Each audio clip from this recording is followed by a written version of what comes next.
अभी तक देवदास की कहानी में हमने सुना कि पार्वती विदा होकर अपनी ससुराल चली जाती है और अपनी गृहस्थी में रम जाती है। उसकी सौतेली बेटी यशोदा, जो पहले अपने मायके नहीं आ रही होती है और पिता के इस प्रकार विवाह कर लेने पर नाराज होती है, वो भी मायके आकर के पार्वती को अपनी छोटी माँ कहने लगती है। इधर देवदास चंद्रमुखी से मिलता है और उससे बड़ी घृणा से बातें करता है, किंतु चंद्रमुखी उसके प्यार में पड़ जाती है।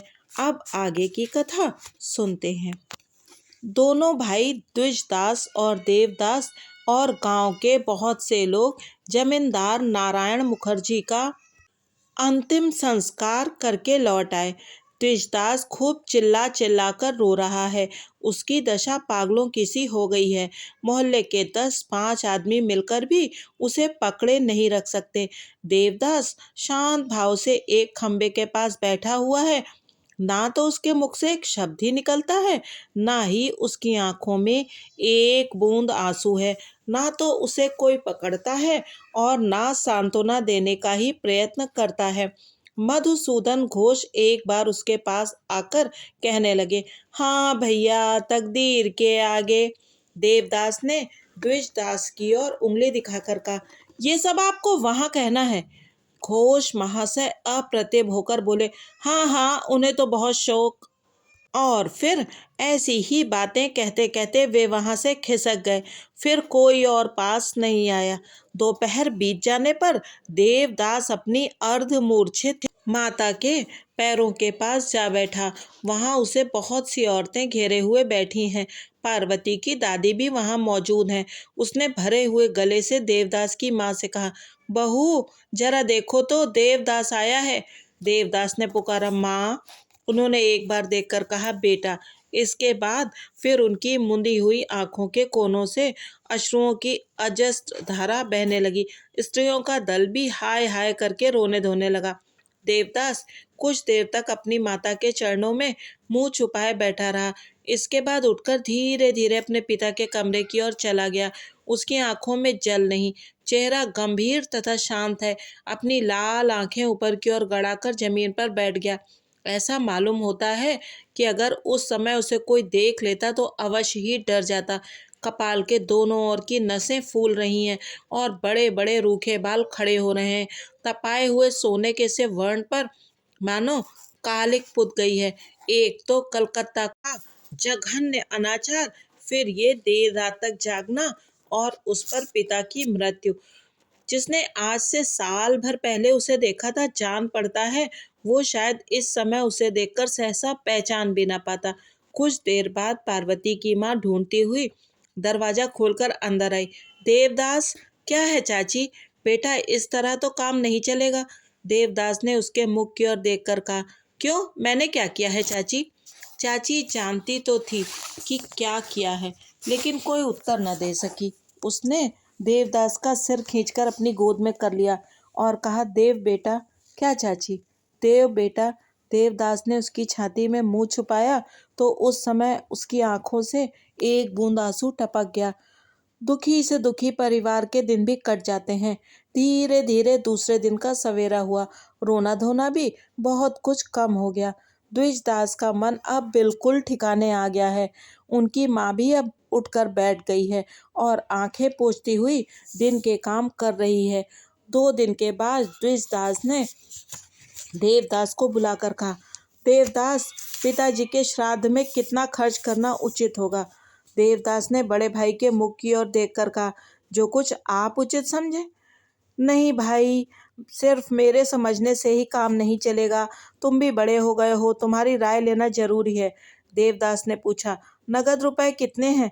पिताजी के हिसाब में 1.5 लाख रुपए जमा है। मेरी समझ में 10-1 हजार खर्च करना काफी होगा। तुम्हारी क्या राय है? मुझे उसमें से कितना मिलेगा? द्विजदास ने कुछ इधर उधर करने के बाद कहा, तुम्हें भी उसमें से आधा मिल जाएगा। तुम्हारे 70 हजार और मेरे 70 हजार रुपये बाकी रहेंगे। माँ को क्या मिलेगा? माँ नगद लेकर क्या करेंगी? वे तो घर की मालकिन है ही, हम लोग उनका खर्च चलाएंगे। देवदास ने कुछ सोचकर कहा, मैं समझता हूँ कि आपके हिस्से के तो 5,000 रुपये खर्च हों और मेरे हिस्से के 25,000।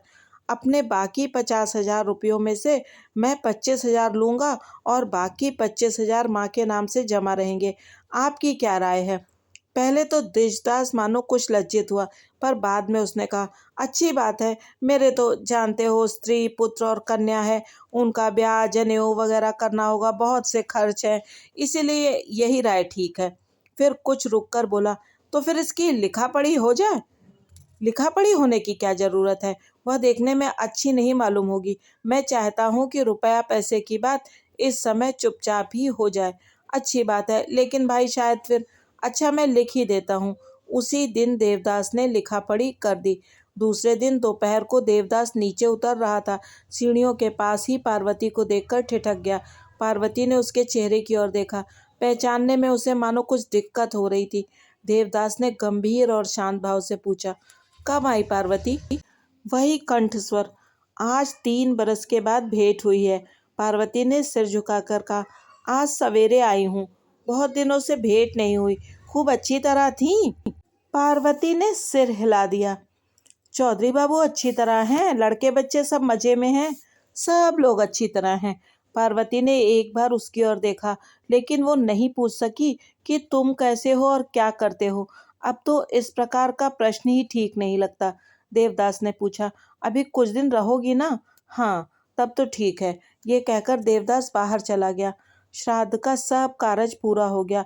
उसका वर्णन किया जाए तो बहुत कुछ लिखना पड़ेगा, इसीलिए उसकी कोई आवश्यकता नहीं। श्राद्ध के दूसरे दिन पार्वती ने धर्मदास को एकांत में बुलाकर और उसके हाथ में सोने का एक हार देकर कहा, धर्म, ये हार तुम अपनी लड़की को पहनने के लिए देना। धर्मदास ने उसके मुख की ओर देखा। उसकी सजल आंखें और भी अधिक अश्रुपूरित हो गईं। आहा, तुम्हें बहुत दिनों से नहीं देखा।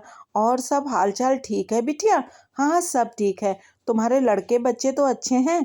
हाँ, सब अच्छे हैं। तुम अच्छी तरह हो? अब की बार धर्मदास ने लंबी सांस छोड़कर कहा, खाक अच्छा हूँ। अब तो मेरा भी चल देने को जी चाहता है। मालिक तो चले ही गए। शोक के आवेग में धर्मदास ना जाने और कितनी बातें कहता, लेकिन पार्वती ने उसमें बाधा डाल दी। ये सब बातें सुनने के लिए तो उसने यार नहीं दिया था।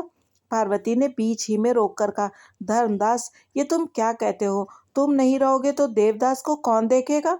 धर्मदास ने अपना माथा ठोककर कहा, जब बच्चे थे तब देखता था। अब तो इसी में भलाई है पारो कि उन्हें न देखना पड़े। पार्वती ने कुछ और पास आकर पूछा, धर्मदास, एक बात सच सच बताओगे? बताऊंगा, क्यों नहीं बिटिया। अच्छा, तो ठीक ठाक बताओ कि देवदास क्या करते हैं? मेरा सिर करते हैं। धर्मदास, साफ साफ बताओ ना। धर्मदास ने फिर माथा ठोकते हुए कहा, बिटिया, मैं साफ साफ और क्या बताऊं? वे सब क्या कहने की बातें हैं। अब मालिक तो रहे नहीं और देवता के हाथ अगाध रुपए आ गए हैं। अब तो मुश्किल ही है। पार्वती का मुख एकदम फीका पड़ गया। उसने कुछ उड़ती हुई बातें सुनी थीं। स्तब्ध होकर उसने कहा, धर्मदास, तुम क्या कह रहे हो? उसने मनोरमा के पत्र में जब कुछ बातें पढ़ी थी तब वह विश्वास न कर सकी थी।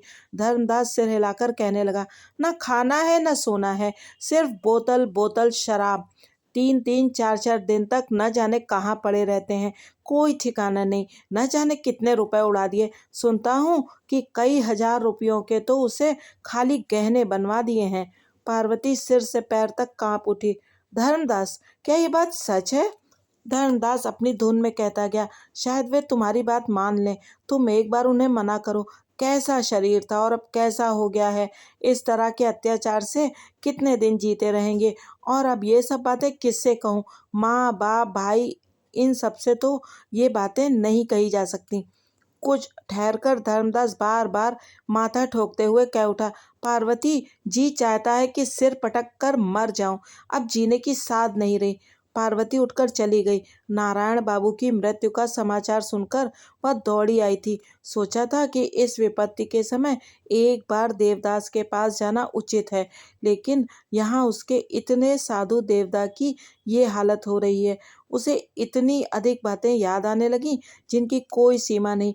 जितने धिक्कार उसने देवदास को दिए उससे 1000 गुने अधिक अपने आप को दिए। 1000 बार उसे ये ख्याल आया कि अगर मैं होती तो क्या कभी ऐसा हो सकता था। पहले उसने अपने हाथों से अपने पैरों पर कुल्हाड़ी मारी थी, लेकिन अब वह कुल्हाड़ी उसके सिर पर पड़ी। उसी के देवता की तो ये हालत होती जा रही है। वह इस प्रकार नष्ट हो रहा है और वो खुद दूसरे की गृहस्थी का भला करने के फेर में पड़ी हुई है। दूसरे को अपना समझकर वह रोज अनाज बांट रही है और खुद उसका सर्वस्व आज भोजन बिना मर रहा है। पार्वती ने प्रतिज्ञा की कि आज मैं देवदास के पैरों पर अपना सिर पटक कर प्राण दे दूंगी। अभी संध्या होने में कुछ देर थी। पार्वती देवदास के घर पहुंचकर उसके कमरे में दाखिल हुई। देवदास पलंग पर बैठा हुआ हिसाब देख रहा था। उसने सिर उठाकर देखा। पार्वती धीरे से दरवाजा बंद करके जमीन पर बैठ गई। देवदास सिर उठाकर हंसा। उसका चेहरा उदास मगर शांत था। उसने हंसते हुए कहा, अगर मैं तुम्हें बदनाम करूं तो? पार्वती ने अपनी सजल आंखें एक बार उसकी ओर उठाकर फिर तुरंत ही झुका लीं। उसने पल भर में ही समझा दिया कि वह बात मेरे कलेजे में सदा के लिए तीर की तरह चुभ गई है। अब और क्यों? वह बहुत सी बातें कहने के लिए आई थी, लेकिन सब भूल गई। देवदास के पास आकर वह बात नहीं कर सकती। देवदास फिर हंस पड़ा और बोला, समझ गया पारो। क्यों शर्म आती है ना? पार्वती फिर भी कोई बात न कर सकी। देवदास कहने लगा, इसमें शर्म की कौन सी बात है? दो जने मिलकर एक बचपना कर डालते हैं। देखो बीच में कैसा गोलमाल हो गया। क्रोध में आकर तुमने जो चाहा वह कह डाला। मैंने भी माथे पर यह निशान बना दिया। क्यों, कैसा हुआ? देवदास की इन बातों में जरा भी हंसी या व्यंग नहीं था। उसने प्रसन्न होकर हंसते हंसते अतीत के दुख की कहानी कह सुनाई थी, लेकिन पार्वती की छाती फटने लगी। उसने मुंह में कपड़ा देकर और सांस रोककर मन ही मन कहा, देवदा, यह निशान ही मेरे लिए सांत्वना है। यही मेरा संबल है। तुम मुझसे स्नेह करते थे, इसीलिए तुमने हम लोगों के बचपन का इतिहास ललाट पर लिख दिया है। यह मेरे लिए शर्म नहीं, कलंक नहीं, बल्कि गौरव की चीज है। पारो, अपने मुंह पर से आंचल हटाए बिना ही पार्वती ने कहा, क्या? तुम पर मुझे बहुत गुस्सा आता है। अब देवदास का कंठ स्वर विकृत होने लगा। उसने कहा, बाबूजी नहीं रहे, यह मेरे लिए कितने अधिक दुख का दिन है। लेकिन अगर तुम होती तो फिर क्या चिंता थी? बड़ी बहू को तो तुम जानती ही हो। दादा का स्वभाव भी कुछ छुपा नहीं है। भला बताओ, इस समय मैं माँ को लेकर क्या करूं? फिर भी क्या होगा, कुछ समझ में नहीं आता। तुम होती तो मैं निश्चिंत होकर सब कुछ तुम्हारे हाथ में सौंप कर। अरे अरे पारो, ये क्या? पार्वती सिसक सिसक कर रोने लगी। देवदास ने कहा, शायद तुम रो रही हो। अच्छा तो जाने दो, यह बात यहीं खत्म हो गई। पार्वती ने आंखें पोंछते हुए कहा, नहीं नहीं, कहो कहो। देवदास ने क्षण भर में ही अपना कंठस्वर साफ करके कहा, पारो, तुम तो खूब पक्की गृहस्थिन हो गई हो। अंदर ही अंदर पार्वती ने अपने होंठ चबाए और मन में कहा, खाक गृहस्थिन हुई हूँ। कहीं सेमल का फूल भी देव सेवा के काम आता है। देवदास हंस पड़ा और हंसते हुए बोला, मुझे बहुत हंसी आती है। तुम जरा सी थी, अब कितनी बड़ी हो गई हो। खूब बड़ा मकान, बहुत बड़ी जमींदारी, बड़े बड़े लड़के लड़कियां और चौधरी महाशय सभी बड़े हैं। क्यों पारो? चौधरी महाशय का ध्यान आते ही पार्वती को हंसी आने लगती थी। इतने दुख के समय में भी इसी से उसे हंसी आ गई। देवदास ने नकली गंभीरता के साथ कहा, एक उपकार कर सकती हो? पार्वती ने सिर उठाकर पूछा, क्या तुम्हारी तरफ कोई अच्छी लड़की मिल सकती है? पार्वती ने थूक घोंटकर और खासकर पूछा, अच्छी लड़की? क्या करोगे? मिल जाए तो ब्याह कर लूं। जी चाहता है कि एक बार गृहस्थ बन जाऊं। पार्वती ने बड़े बुजुर्गों की तरह पूछा, खूब सुंदरी चाहिए ना? हाँ, तुम्हारी तरह, और खूब भली मानस हो। नहीं, बहुत भली मानस की जरूरत नहीं, बल्कि दुष्ट हो, तुम्हारी ही तरह, जो मेरे साथ झगड़ा कर सके। पार्वती ने मन ही मन कहा, नहीं देवदा, यह तो किसी से ना हो सकेगा, क्योंकि उसे मेरे जैसा प्यार कर सकना चाहिए। फिर ऊपर से कहा, मैं जलमुई, मेरी जैसी न जाने कितनी 1000 तुम्हारे पैरों में आकर अपने आप को धन्य समझेंगी।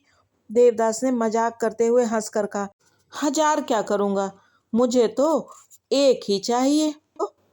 मजाक छोड़ो देवदास, सच बताओ, क्या तुम सचमुच ब्याह करना चाहते हो? कहा तो।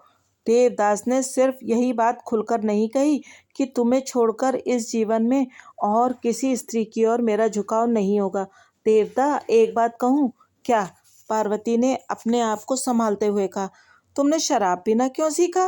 देवदास हंस पड़ा, बोला, क्या किसी चीज का खाना पीना भी सीखना होता है या नहीं? तुमने उसकी आदत क्यों डाल ली? किसने कहा? धर्मदास ने। चाहे कोई कहे, क्या ये सच है? देवदास ने बात छिपाई नहीं, कहा, हाँ, बहुत कुछ ठीक है। पार्वती कुछ देर तक स्तब्ध होकर बैठी रही, फिर बोली, और उसे कितने हजार के गहने बनवा दिए हैं? देवदास ने हंसकर कहा, अभी दिए नहीं हैं, सिर्फ बनवा कर रखे हैं। तुम लोगी? पार्वती ने हाथ बढ़ाकर कहा, लाओ दो, या देखो मेरे शरीर पर एक भी गहना नहीं है। चौधरी महाशय ने नहीं दिए तुम्हें? दिए थे, लेकिन मैंने वे सब उनकी बड़ी लड़की को दे दिए। तुम्हें शायद उनकी जरूरत नहीं है। पार्वती ने सिर हिलाकर मुंह नीचा कर लिया। अब की बार सचमुच ही देवदास की आंखों में पानी भर आया। अपने मन में उसने समझ लिया कि किसी मामूली दुख में स्त्रियां अपना गहना उतारकर किसी को नहीं देती, लेकिन सुस्थिर होकर उसने धीरे से कहा, झूठ बात है पारो, मैं किसी भी स्त्री से प्रेम नहीं करता, किसी को भी मैंने गहने नहीं दिए।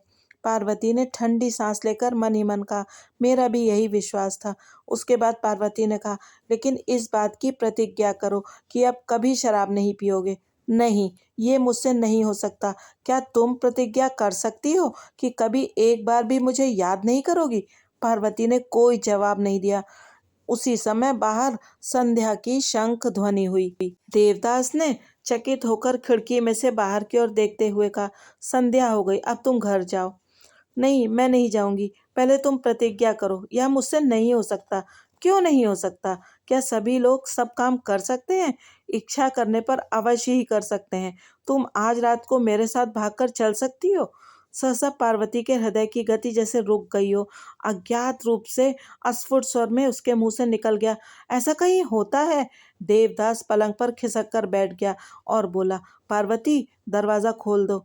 पार्वती और भी आगे खिसककर दरवाजे के साथ अच्छी तरह अपनी पीठ सटाकर बैठ गई और बोली, पहले प्रतिज्ञा करो। देवदास उठकर खड़ा हो गया और धीरता से कहने लगा, पारो, क्या इस तरह जबरदस्ती प्रतिज्ञा कराना कोई अच्छी बात है?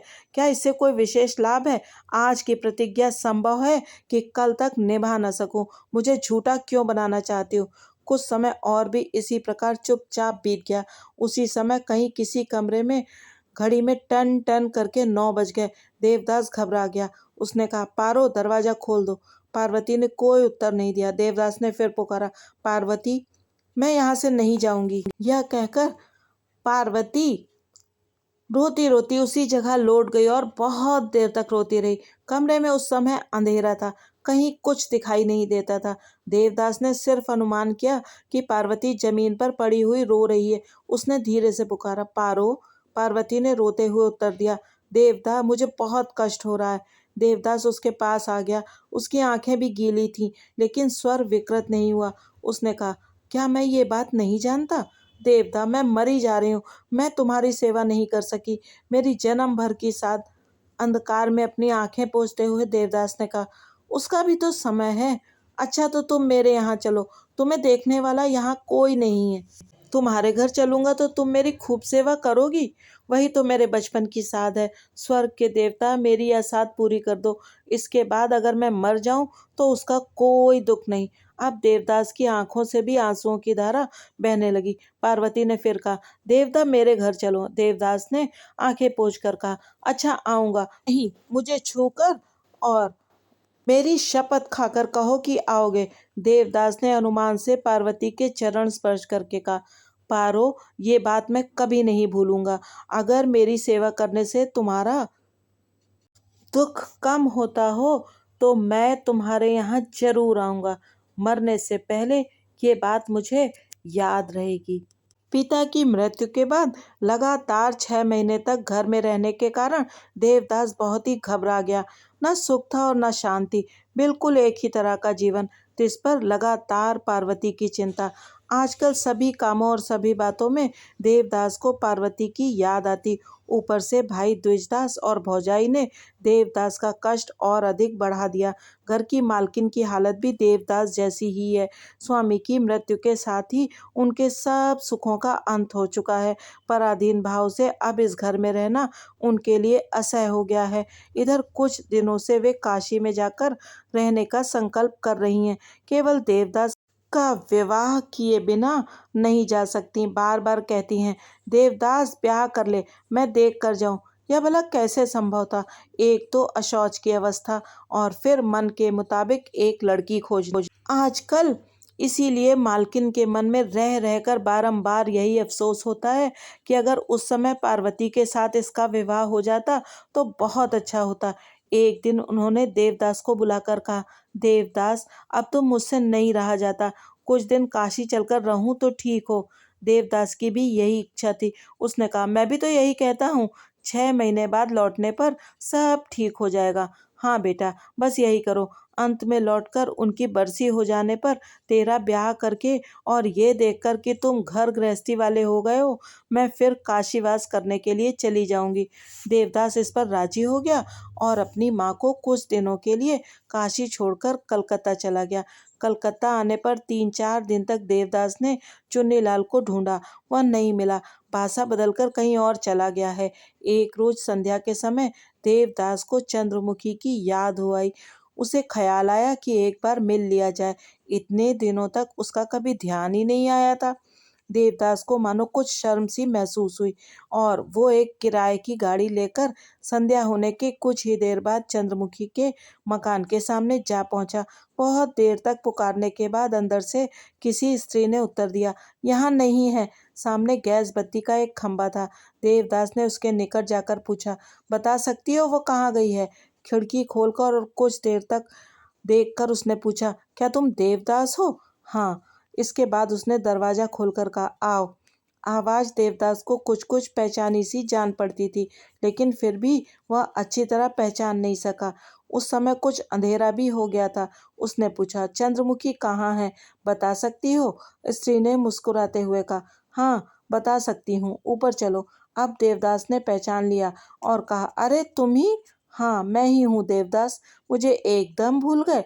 देवदास ने ऊपर पहुंचकर देखा कि चंद्रमुखी के पहनावे में सिर्फ काली किनारी की धोती है और वो भी मैली।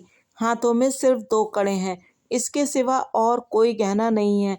उसके सिर के बाल भी बेतरतीबी से इधर उधर बिखरे हुए हैं। विस्मित होकर देवदास ने पूछा, तुम ऐसी अच्छी तरह से देखने पर उसे मालूम हुआ कि चंद्रमुखी पहले की बनिस्बत बहुत दुबली हो गई है। पूछा, क्या तुम बीमार थी? चंद्रमुखी ने हंसकर उत्तर दिया, कोई शारीरिक रोग तो बिल्कुल नहीं है, तुम अच्छी तरह बैठो। देवदास ने पलंग पर बैठकर देखा कि सारे घर में एकदम परिवर्तन हो गया है। गृह स्वामिनी की तरह उसकी भी दुर्दशा की कोई सीमा नहीं है। सजावट के सामान में से एक भी चीज नहीं है। अलमारी, मेज और कुर्सियों की जगह खाली पड़ी हुई है। सिर्फ एक पलंग बिछा है और उस पर की भी चादर मैली है। दीवारों पर जो तस्वीरें टंगी हुई थी वे हटा दी गई हैं। लोहे की खूंटियां अब भी दीवार में लगी हुई हैं और उनमें से एक दो में लाल फीते के टुकड़े अब भी लटक रहे हैं। घड़ी अब भी ब्रैकेट के ऊपर है लेकिन निशब्द है। उसके आसपास मकड़ियों ने मनमाना जाला बुन रखा है। एक कोने में तेल का दिया बहुत ही धीमा सा प्रकाश दे रहा है। उसी की सहायता से देवदास ने घर की यह नए ढंग की सजावट देखी। उसने कुछ तो विस्मित और कुछ क्षुब्ध होकर कहा, आखिर यह दुर्दशा कैसे हुई चंद्रमुखी? चंद्रमुखी ने फीकी हंसी हंसते हुए कहा, इसे किसने दुर्दशा कहा? मेरा तो भाग्य खुल गया। देवदास कुछ समझ न सका। उसने कहा, तुम्हारे शरीर के सब गहने क्या हुए? बेच डाले हैं। और असबाब वगैरह? वह सब भी बेच दिया है। घर की सब तस्वीरें भी बेच दी। चंद्रमुखी ने हंसते हुए सामने वाला एक मकान दिखाकर कहा, उस मकान में रहने वाली क्षेत्रमणि को दे दी हैं। देवदास ने कुछ देर तक उसके मुंह की ओर देखते हुए पूछा, चुन्नी बाबू कहाँ हैं? मुझे नहीं मालूम, कोई 2 महीने हुए झगड़ा करके चले गए हैं, फिर नहीं आए। देवदास को और भी आश्चर्य हुआ। झगड़ा क्यों हुआ? चंद्रमुखी ने कहा, क्यों, क्या झगड़ा नहीं होता? होता तो है, लेकिन आखिर क्यों? दलाली करने आए थे, इसीलिए घर से निकाल दिया। काहे की दलाली? चंद्रमुखी ने हंसकर कहा, इस बाजार की दलाली। फिर ठहर कर कहा, तुम समझ नहीं सकते, किसी बहुत बड़े सेठ को पकड़ कर लाए थे। 200 रुपये महीना, बहुत से गहने और दरवाजे पर पहरे के लिए एक सिपाही। अब समझे? देवदास ने समझकर हंसते हुए कहा, लेकिन कहाँ, वह सब कुछ भी तो नहीं दिखाई देता। हाँ हो तब तो देखो, मैंने उन लोगों को धता बताकर निकाल दिया था। उन लोगों का अपराध, उनका कोई खास ऐसा अपराध तो नहीं था, लेकिन मुझे वह सब अच्छा नहीं लगता। देवदास ने बहुत देर तक कुछ सोचने के बाद कहा, तब से अब तक फिर कोई यहाँ नहीं आया? नहीं, तब से क्यों, बल्कि जिस दिन से तुम यहाँ से गए हो उसके दूसरे ही दिन से यहाँ कोई नहीं आया। बस चुन्नी बीच बीच में आ बैठते थे, लेकिन इधर 2 महीने से उनका आना भी बंद है। देवदास बिस्तर पर लेट गया। बाकी अगले अंक में।